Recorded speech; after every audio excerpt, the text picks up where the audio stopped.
السلام علیکم ورحمۃ اللہ نحمده ونستعینه ونستغفره ونؤمن به ونتوکل علیه ونعوذ بالله من شرور انفسنا ومن سیئات اعمالنا من يهده الله فلا مضل له ومن يضلل فلا هادي له واشهد ان لا اله الا الله وحده لا شريك له واشهد ان سيدنا ونبينا ومولانا محمدا عبده ورسوله صلی اللہ تعالی علیہ وعلى آلہ واصحابہ وسلم تسلیما کثیرا کثیرا اما بعد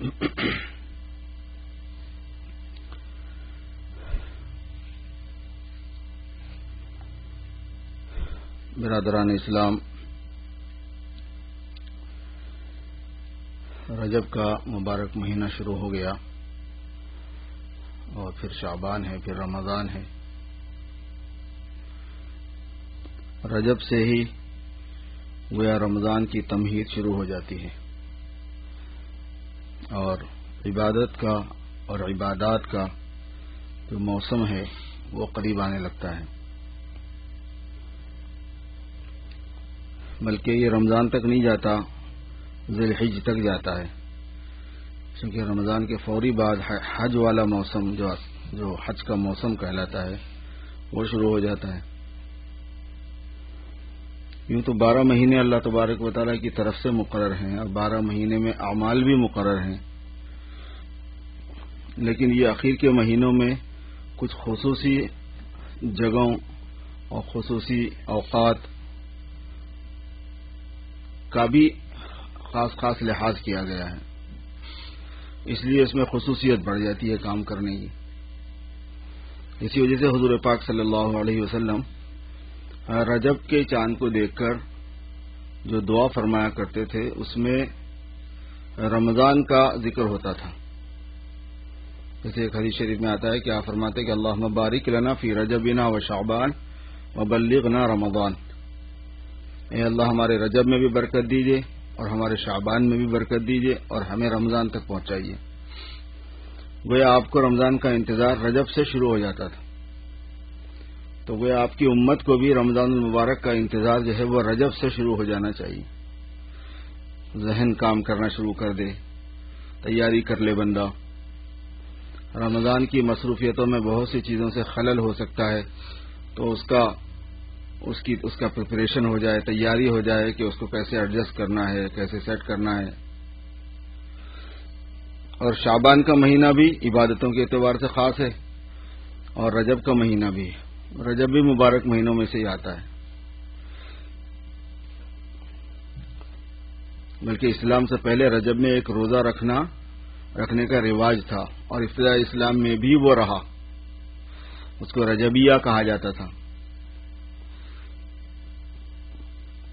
بعد میں پھر اس کو آپ صلی اللہ علیہ وسلم نے نفل بنا دیا۔ شروع میں تو آپ نے اس کا اہتمام کرنے کو فرمایا، لیکن بعد میں پھر اس کو نفل بنا دیا گیا۔ پھر معراج کا واقعہ ہو گیا رجب ہی میں، تو رجبیہ کو لوگوں نے پھر معراج سے جوڑ دیا، تو وہ غلط کر دیا، وہ پہلے سے تھا وہ۔ پھر اس کے بعد میں جو غالی قسم کے لوگ ہوتے ہیں، ذرا کم علم والے، انہوں نے پھر رجب کے کنڈے شروع کر دیے۔ زمانے جاہلیت میں ایک طریقہ تھا، اس کو ابتدا اسلام میں رکھا گیا، پھر اسلام میں ایک خاص معجزہ پیش آ گیا حضور پاک صلی اللہ علیہ وسلم کے ساتھ۔ اس کے ساتھ تو کوئی عبادت وغیرہ جوڑی نہیں گئی، مگر وہ ایک تاریخی چیز ہو گئی مسلمانوں کے واسطے۔ پھر اس کے بعد جو ہے پھر لوگوں نے اس کو حضور صلی اللہ علیہ وسلم کے خاندان کی فاتحہ کے نام سے جوڑ دیا۔ عام طور پر رجب کے جو کنڈے ہوتے ہیں وہ بی بی فاطمہ رضی اللہ تعالیٰ عنہا کی فاتحہ کے مشہور ہیں ہمارے ہاں، تو وہ اس کو فاتحہ سے جوڑ دیا، تو وہ بھی غلط ہے۔ تقریبات کے موقع پہ کچھ نہ کچھ اپنی کھانے پینے کی چیزوں میں مذہبی رنگ دینا، یہ ایک نفسیات ہے، یہ چاہے وہ مذہب کوئی جون سا بھی ہوگا۔ مسلمانوں کے اندر بھی آپ کو یہ چیز ملے گی، غیروں میں بھی آپ کو یہ چیز ملے گی۔ تقریبات کے موقع سے چاہتے یہ ہیں کہ تقریب بھی ہو جائے، خوشیاں بھی ہو جائیں، کھانا پینا بھی مزے کا ہو جائے اور مذہب کا اس کے اوپر ٹھپا بھی لگے، مذہبی رنگ بھی نظر آئے، تو اس میں جا کے اس طرح کی مکس چیزیں ہو جاتی ہیں، اور پھر یہاں علماء کی رہبری کی ضرورت پڑتی ہے کہ حضرات علماء کو یہ بتانا پڑتا ہے کہ اس میں سے یہ کام کرنے کا ہے، یہ کام نہیں کرنے کا ہے. جیسے ایصال ثواب کرنا آپ کریں، شریعت میں اجازت ہے، اہتمام ہونا چاہیے اس کا، لیکن اس کو جوڑنا نہیں ہے کسی چیز کے ساتھ میں. اب حضرت بی بی فاطمہ کا ایصال ثواب کریں، حضرات حسنین کا کریں، پورے اہل بیت کا کریں، بزرگوں میں سے جس سے زیادہ محبت اور عقیدت اور مناسبت ہے اس کا کریں، اپنے والدین کا کریں. کسی کا بھی آدمی ایصال ثواب کر سکتا ہے، ایصال ثواب منع نہیں ہے. اور ایصال ثواب کی بہت سی شکلیں ہیں، اس میں سے کوئی بھی منع نہیں ہے. ایصال ثواب کی شکل میں سے ایک یہ ہوتی ہے کہ جیسے غریبوں کو کپڑے پہنا دیے جائیں، کپڑے بانٹ دیے، کپڑے پہنا دیے، سردیوں میں لوگوں کو کمبلیں بٹوا دی، چھوٹے چھوٹے مکانات، بڑے بڑے مکانات جیسی سہولت بنوا کے دے دیے. ریفیوجیز ہیں، اب ان کو ظاہر ہے کہ چھوٹا مکان جیسا بھی آپ جب جھوپڑی اپڑی ٹائپ کی کوئی چیز بنوا کے دیں گے تو ایصال ثواب کے لیے کر سکتے ہیں. جیسے زکوٰۃ میں سے کیا جا سکتا ہے، یہ ایصال ثواب میں سے بھی کیا جا سکتا ہے. کپڑے پہنانا، مکان بنوا دینا، اور ایصال ثواب کے لیے سبیل قائم کر دینا. سبیل کا مطلب ہوتا ہے ہم اپنے یہاں جو رواج ہے انڈیا، پاکستان، بنگلہ دیش وغیرہ میں بورول وغیرہ ڈلوا دینے کا پانی کے لیے، وہ کھدوا دیا، مسجد میں لگوا دیا، کسی ادارے میں لگوا دیا، انسٹیٹیوٹ میں لگوا دیا. ویسے بستی میں نہیں ہے پانی کی تکلیف ہے لوگوں کو، وہاں لگوا دیا. ریسٹ ایریا بنانا ایصال ثواب کے لیے یہ بھی صحیح ہے. ہمارے یہاں مسافر خانہ کہا جاتا تھا، اور کہیں کہیں ہوتا ہے، وہ بڑے شہروں میں وہ بھی. راستوں میں آنے جانے کی جگہ پہ پہلے اتنی زیادہ ٹریفک ہوتی بھی نہیں تھی، بناتے بھی نہیں تھے. ان ملکوں نے اس کا اہتمام کیا ہے کہ یہاں ریسٹ ایریا ہوتے ہیں کہ آنے جانے والوں کو سہولت ہو جائے. ایصال ثواب کی چیز ہے یہ، ہم اپنے ملکوں میں بنوا سکتے ہیں. ریسٹ ایریا بنوا دیے. مسافر خانے جیسے ہوتے ہیں، ہمارے بمبئی کا مسافر خانہ صابو صدیق بہت مشہور ہے، اور ابھی تک بھی مسافر خانہ ہی ہے وہ. مطلب حاجی وہاں ٹھہرتے ہیں اور بہت ہی کم کرایہ ان سے لیا جاتا ہے، نہیں کے برابر. اور عام سال کے 12 مہینے بھی وہ مسافر خانہ چلتا رہتا ہے. 10-20 روپے دے کے وہ کمرہ دے دیتے ہیں. بمبئی جیسی جگہ پہ 10-20 روپے میں رات گزر جاتی ہے وہ آدمی کی آرام سے، تو بڑی بات ہوتی ہے. تو مسافر خانے بنوا دینا، پانی کا انتظام کر دینا لوگوں کے لیے، وضو کا کام کروا دینا، مسجد پوری بنوا دینا، مسجد میں کسی چیز کی ضرورت ہے تو وہ کروا دینا، بچوں کو حافظ قرآن بنا دینا. ایک بچے کو پکڑ لیجیے آپ، حافظ قرآن بنا دیجیے. جب تک وہ پڑھتا رہے گا، پڑھاتا رہے گا، ایصال ثواب کا کام ماں باپ کے لیے ہوتا رہے گا، اپنے لیے بھی ہوتا رہے گا، ماں باپ کے لیے بھی. جس کے لیے آپ نیت کریں گے اس کے لیے ہوتا رہے گا. اور آپ حیرت کریں گے اتنا سستا بنتا ہے حافظ انڈیا پاکستان میں، تو میں کیا بتاؤں. یہاں تو اچھا خاصا مہنگا پڑ جاتا ہے.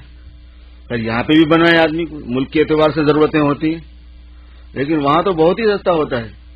1000 روپے ماہانہ خرچہ آتا ہے وہاں پہ. $100 کے 4000، 4500، 5000، کہیں 6000، 7000 تک آ جاتے ہیں. $300 اگر آپ سال میں دیں گے تو 1 سال کا حافظ کا خرچہ ہوتا ہے، اور $1000 میں 3 سال کا حافظ کا خرچہ نکلتا ہے، اور 3 سال میں عموماً بچہ حافظ ہو جاتا ہے. $1000 میں اگر آپ کو پورا قرآن شریف یاد کرنے والا بندہ مل جاتا ہے، جس میں یاد کرنے کا ثواب بھی آپ کو ہے، پھر عمر بھر جتنا پڑے گا اس کا ثواب بھی آپ کو ہے، اور آپ نے نیت کی ماں باپ کے لیے تو ماں باپ کو ہے. آپ اندازہ کر سکتے ہیں کیا چیز خرید رہے ہیں آپ ہزار میں، $1000 میں کیا چیز لے رہے ہیں آپ اپنے لیے، اپنے والدین. آپ بالکل اندازہ نہیں کر سکتے. 1 حرف پر 10 نیکیاں ہیں، 1 حرف پر. اور حضور نے فرمایا کہ میں یہ نہیں کہتا کہ الف لام میم 1 حرف ہے. الف 1 حرف ہے، لام 1 حرف ہے، میم 1 حرف ہے. اور نیکی ڈالر سے بڑی چیز ہے.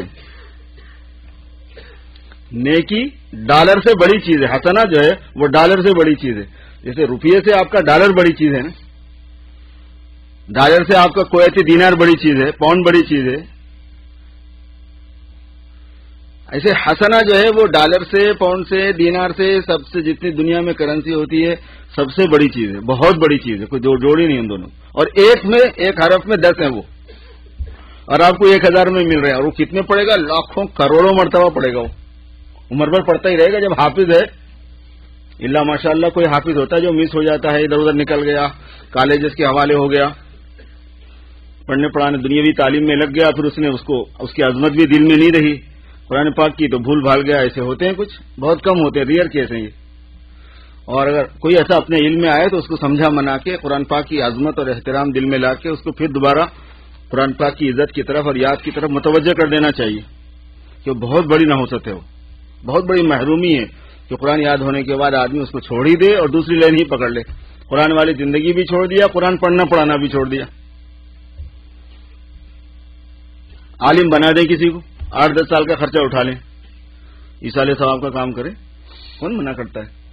اپنے لیے کریں، جن سے عقیدت محبت ہے ان کے لیے کریں. کسی کو اہل بیت سے محبت ہے، ٹھیک ہے کرو اہل بیت. ہمارے پاس اہل سنت والجماعت کی یہی تو خصوصیت ہے کہ صحابہ سے بھی اتنی عزت اور احترام اور محبت، اور اہل بیت سے بھی اتنی عزت اور احترام اور محبت، اور پلس اہل بیت ہونے کی وجہ سے اضافہ.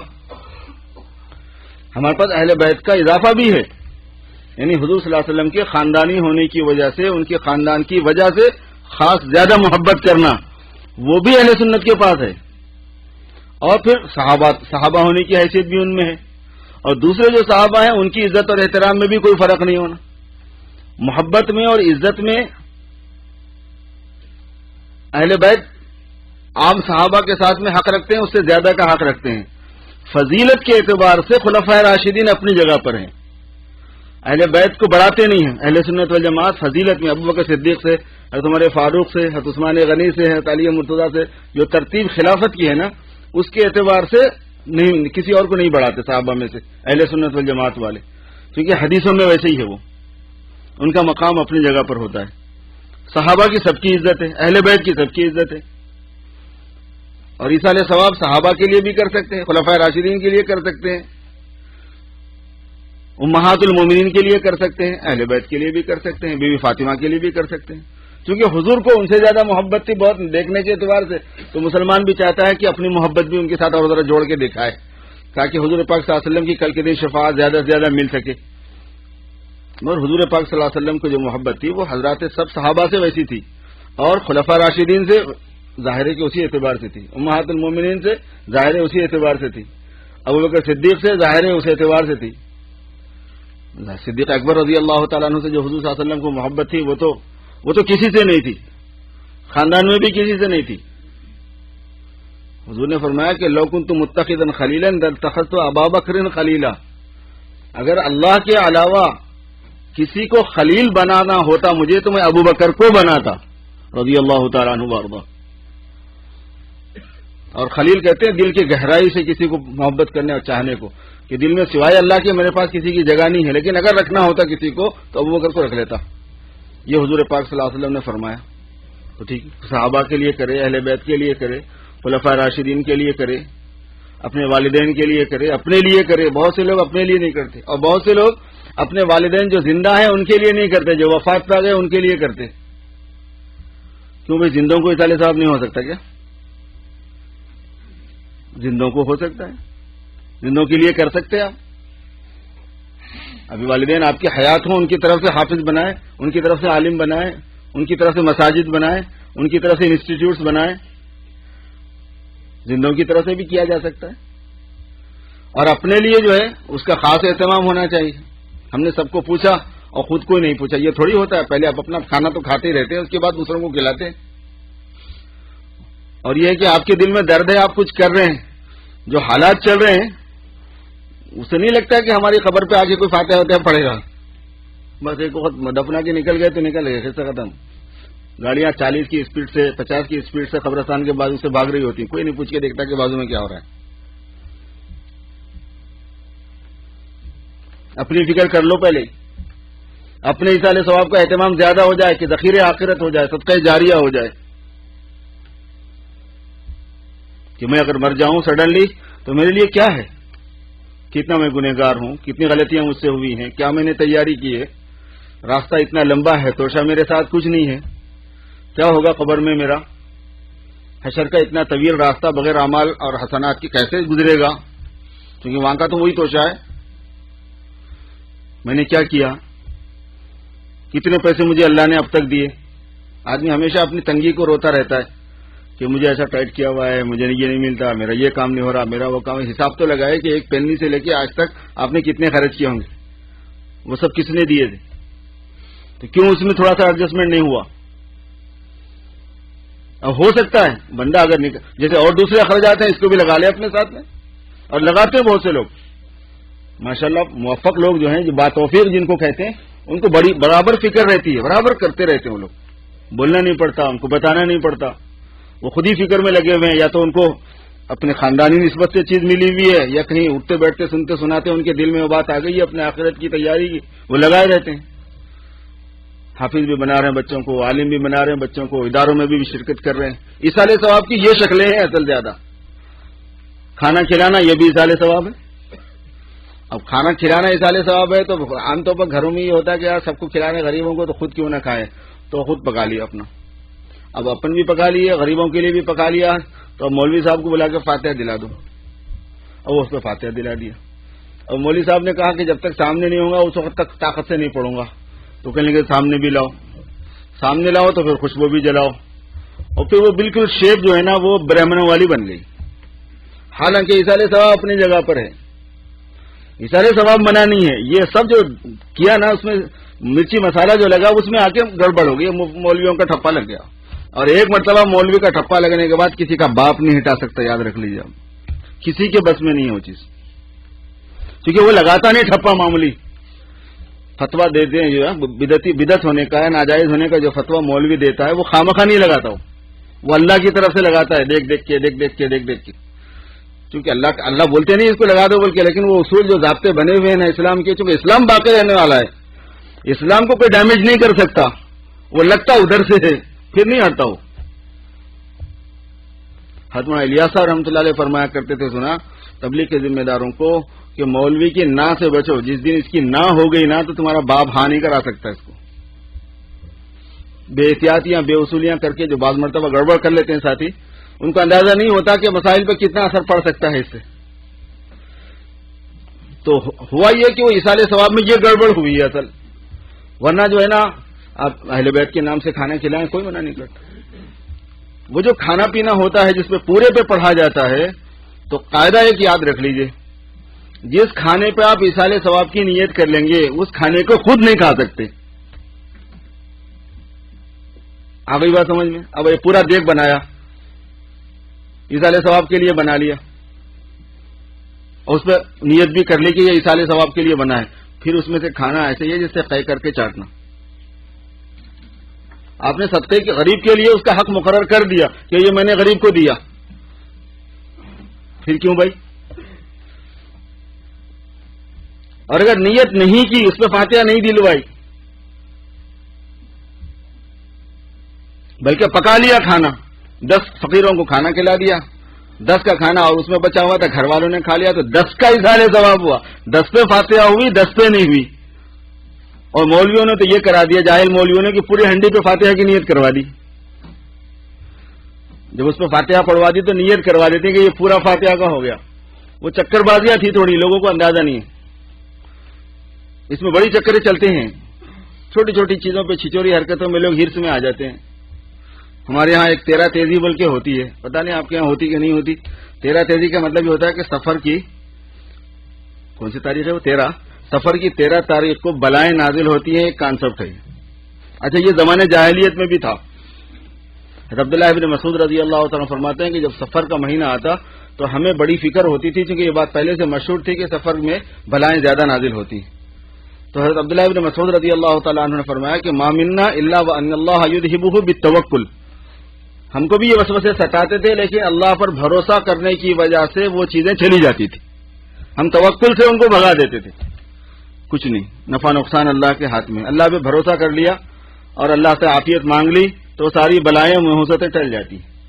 اسلام نے یہ طریقہ بتایا اس کا، ورنہ بلائیں نازل ہونے کا وقت کوئی مقرر تھوڑی ہے، نیکی اور اللہ تعالیٰ کی نعمتیں نازل ہونے کا وقت مقرر چلتا ہی رہتا ہے۔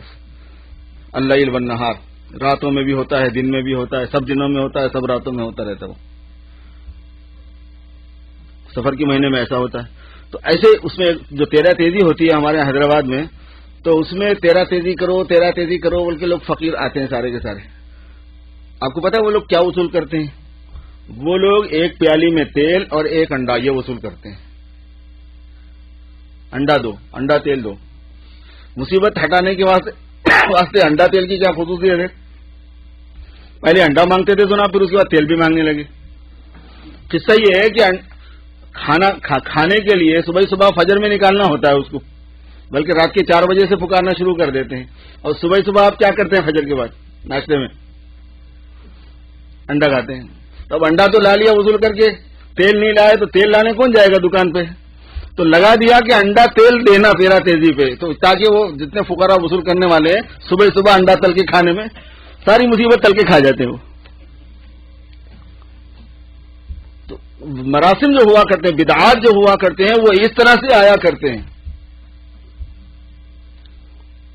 اسی وجہ سے علماء کہتے ہیں کہ شیپ شکل سے ہٹ جاؤ، وقت مقرر کرنے سے ہٹ جاؤ، 10ویں تاریخ، 20ویں تاریخ، عرس، سالانہ تاریخ، 40واں، ان سے ہٹ جاؤ۔ ایسے انداز میں ایصال ثواب نہ کرو، وہ پہنچتا ہی نہیں۔ پھر ایصال ثواب پہنچانے کے لیے بھی مختلف یعنی بعض طریقے غلط ہو جاتے ہیں، تفصیل ہونی پڑتی ہے اس کی۔ جیسے قرآن شریف پڑھنا ہے، ایصال ثواب کے لیے قرآن شریف آپ پڑھیں، پہنچ جائے گا نیت کر کے۔ دوسرا آدمی قرآن شریف کی نیت کر کے جس کو ثواب پہنچانا ہے قرآن شریف پڑھے گا، دعا کرے گا، پہنچ جائے گی۔ لیکن کسی نے اجرت مقرر کر دی کہ آپ ایصال ثواب کے لیے قرآن پڑھ دیجئے، میرے والدین کے ایصال ثواب کے لیے آپ پڑھ دیجئے، اور میں آپ کو اتنے پیسے دے دوں گا، کپڑے بنا دوں گا، اتنے پیسے دے دوں گا، کھانا دے دوں گا۔ اور بعض لوگ اس میں اضافہ یہ بھی کر دیتے ہیں کہ میری باپ کی خبر پہ جا کے پڑھنا، پھر تم کو 40 دن جو ہے نا 40 دن پڑھنا، اس میں اپنے گاؤں میں رواج ہے، کپڑے بنا دیے جاتے ہیں، وہ 40 دن کا کھانا اس کے پاس چلا جاتا ہے۔ تو قرآن شریف پڑھانے پر، سکھانے پر اجرت لینا صحیح ہے، پڑھنے پر اجرت لینا صحیح نہیں ہے۔ تو وہ جو قرآن شریف پڑھا کے ہم لیتے ہیں، پڑھو شرط کے ساتھ کہ قرآن شریف پڑھا کے اگر ہم لیں گے تو نہ پڑھنے کا ثواب ملا، جب ملا ہی نہیں تو جائے گا کہاں سے؟ وہ ثواب تو جب جاتا ہے نیک عمل کا، صدقے کا، جب آپ کو پہلے ملا ہو، وہ ملا ہی نہیں چونکہ اس نے غلط طریقہ مقرر کیا اس کا، وہ جائے گا نہیں۔ پیسے بھی گئے، محنت بھی گئی، اور ادھر کچھ بھی نہیں ہوا وہاں پہ، چونکہ وہاں پہ کیا ہو رہا ہے کیا نہیں ہو رہا وہ تو نظر تو نہیں آتا، وہ تو دلیلوں سے آپ اندازہ کر سکتے، بس عالم برزخ میں کیا ہو رہا کچھ نہیں کہا جا سکتا ہے۔ مضمون کچھ اور تھا میرے ذہن میں، لیکن بات نکل گئی ایصال ثواب کی، فاتحہ کی، رجب کے کنڈوں کی، تو اس وجہ سے ادھر ذکر آ گیا بات کا۔ خیر چلو اچھا ہے، اس ٹاپک پہ بھی تھوڑی سی بات آئی گئی۔ یہ ہے کہ ایصال ثواب کا اہتمام کرنا یہ صحیح ہے، ایصال ثواب کا اہتمام کیا جائے، چاہے قرآن شریف پڑھنے سے، چاہے صدقات دینے سے، غریبوں کو کھانا کھلانے سے، ان کو کپڑے پہنانے سے، ان کی ضرورتوں کو پورا کرنے سے، غریب بچیوں کو شادیاں کرنے سے، اور اداروں کے قائم کرنے سے، بچوں کو حافظ بنانے سے، بچوں کو عالم بنانے سے، اور دین کی خدمات میں اور اللہ کے دین کو پھیلانے میں، کتابوں کی اشاعت میں، ایصال ثواب کے لیے کتابیں شائع کی جا سکتی ہیں وغیرہ وغیرہ، ان سب چیزوں سے اجازت ہے۔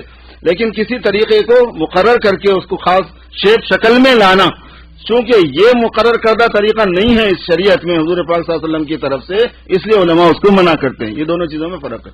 یہی حال رجب کے بھی مہینے کا ہے۔ بس وقت ہو گیا، جنہوں نے سنتیں نہیں پڑھی سنتیں پڑھ لیجیے۔